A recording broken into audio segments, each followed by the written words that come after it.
Hi, my name is Shreya Joshi, and I'm a youth intern at Monsoon. Before we get into history, really quickly, Monsoon is a social justice organization that serves victims and survivors of gender based violence with a focus in AAPI communities. As youth interns, we focus mainly on preventative strategies, but we also focus on community building and education.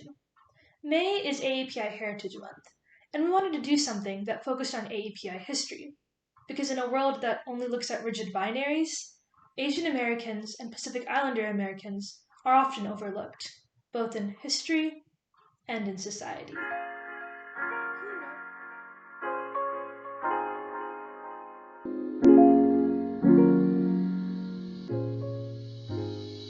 Who knows when API Americans got the right to vote, or when they were barred literally in law from immigrating here, or that Asian Americans have been here since the 1600s. If you don't know, you're not alone. Monsoon VPP aims to create a video curriculum that covers notable instances in API history and uncover history you may have never learned of otherwise. The first Asian Americans arrived in the Americas as early as the 1600s. There's actually documentation of an East Indian man in Jamestown, but we'll get more into that later. East Asians and South Asians settled primarily on the West Coast, usually in California. In 1765, the first Filipino Americans arrived in Louisiana. They were known as the Manila Men, and I'll leave you to guess what the capital of the Philippines is today. Anyways, while this migration was happening. We all know the story of the revolutionary sentiment brewing in the 13 colonies, or perhaps the lack thereof. Spoiler alert, not everybody wanted to break away from Great Britain. While this was happening, Great Britain was busy expanding its empire, particularly in Asia and various Pacific islands. And to draw more colonists to come to America, the headright system was created, which granted 50 acres of land per head or person who you brought with you.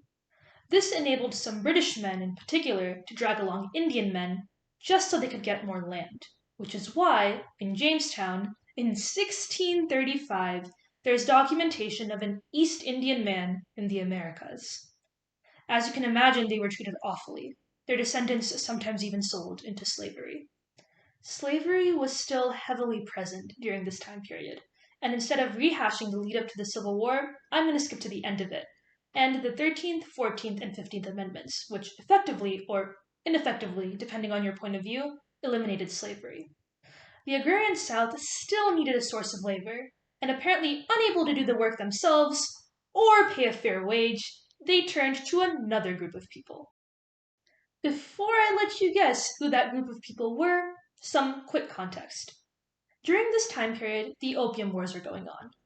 Now, if you don't know what those are, I suggest you check out an actual crash course video.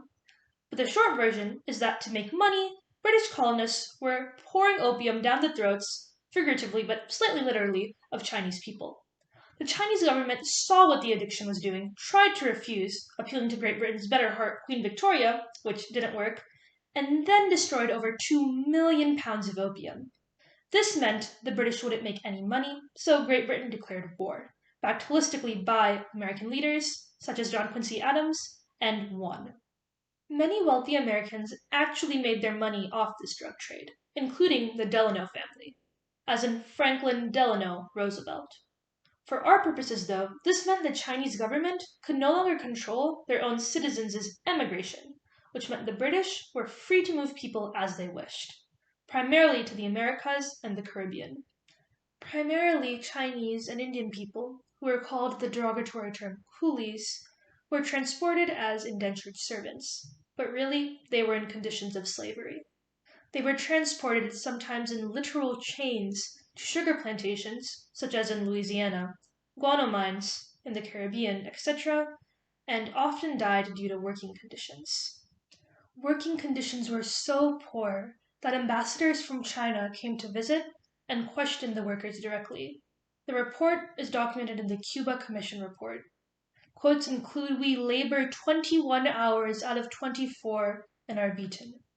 On one occasion I received 200 blows, and though my body was a mass of wounds, I was still forced to continue labor."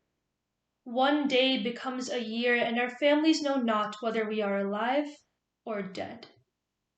As word got out, ships filled with Chinese and Indian workers tried to mutiny, and they were successful. Another quote from the report goes, "There was no peace. One voyage in every 11 had a mutiny. Bands of us threw ourselves upon them, release us, or we will burn the ship. 13 times we succeeded and gained our freedom." Similar to the story Amistad, and if you don't know the story there, search it up. The descendants of these indentured servants, as well as newly arriving immigrants, often migrated to places like California or New York, where they formed their own communities. South Asian men often worked in fisheries, while East Asian men worked on the railroads. Since there were laws preventing intermarriage between white people and people of color, many Indian men actually married Catholic Mexican women on the West Coast, and many Chinese men married Irish women, since Irish people were also discriminated against for centuries and not considered white. Some lost histories documented in the book Bengali Harlem and the Lost Histories of South Asian America. The point here is that in history there tends to be a theme of subjugation, but what most people leave out is the resistance and the persistence of communities that are formed. There is always resistance to oppression, and there always will be. Next video, we'll cover the building of the Transcontinental Railroad, examine this photo, and cover the impact of the Civil War. At the end of the day, history is what we choose to remember, the voices we want to hear. But when there are voices we can't, it becomes our job to ask why.